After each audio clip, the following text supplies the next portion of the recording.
Versus Bangladesh and high গ্রাউন্ডের অ্যাডভান্টেজটা কিন্তু team লসদের কাছেই এবং কিছু লর্ড গ্রাউন্ডের ডিসঅ্যাডভান্টেজ ফেস করতে হবে। ফ্রিকার যদি একটা ভালো পজিশন পেয়ে যায় তবে লসকে কিন্তু নাচাতে পারেন একাই।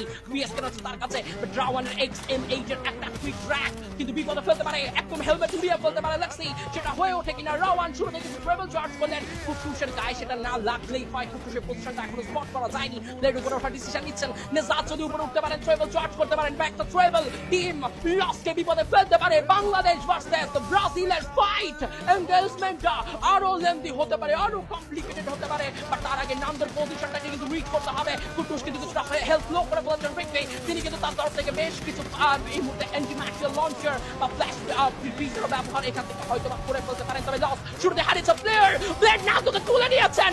সেন্ট্রাল এবার নক করবেন, তবে সেন্ট্রাল নক করে ফিল্ডটাকে ফিনিশ করা ছাড়া কোনো কাজ করা নেই। তিনটে প্লেয়ার পুরো দলের জন্য এবার বড় বিপদ সংকেত। বাংলাদেশ এবার ব্রাজিলের সামনে।